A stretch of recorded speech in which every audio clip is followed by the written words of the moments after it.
ও মা গো, কি হলো গো? ও গো, কে কোথায় আছো গো? মানুষটা তো এক্ষুনি বসেছিল, আর তারপরে না না না, আমি বরং বৈদ্যকে ডেকে আনি গিয়ে।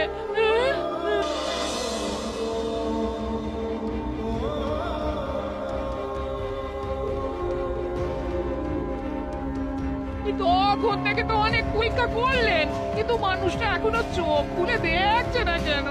হ্যাঁ, বড্ড দেরি হয়ে গেছে। আর মানে এই মানেটা কি? হ্যাঁ, গোপাল জগতের মায়া ত্যাগ করেছে। ও মা, সে কি কথা গো? ও গো, আমার কি হবে? ও দাদু, দাদু, ওঠো না গো, ও দাদু, একবার চোখ খুলে দেখো না, ও দাদু, দাদু, দাদু গো। এই যে তোমরা তাও একটা কাজ করো, আর আজকে গিয়ে এই খবরটা দিয়ে এসো একটু। কি ব্যবস্থা আমি করছি না হয়তো। এটা তো একটা আর চিন্তা করে কি হবে মহারাজ? যা হওয়ার তা তো হয়ে গেছে। গোপাল দাদু আর নেই মহারাজ, দাদু আমাদের ছেড়ে চলে গেছে।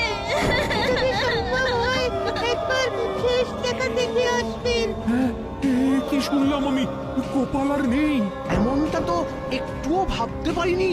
আজ এ কি দুর্যোগ নেমে এলো এখানে, গোপাল আর নেই, এমনও শুন।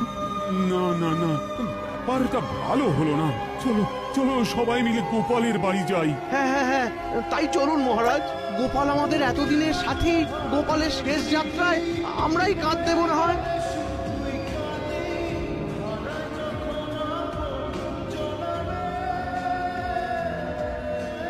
ব্যবস্থা যখন সব হয়েই গেছে, তখন আর দেরি করাটা ঠিক হবে না। হ্যাঁ হ্যাঁ, এসো সবাই, কাঁধে কাঁধ মেলাই।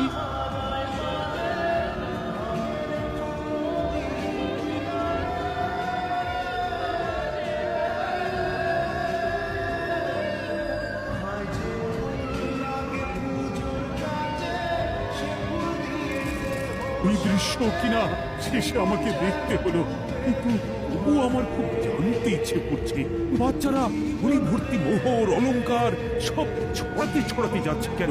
আর গোপালের হাত দুটোই বা হাট থেকে বেরিয়ে দুদিকে ঝুলছে কেন? মহারাজ, আর একটা ব্যাপার কি আপনি লক্ষ্য করেছেন?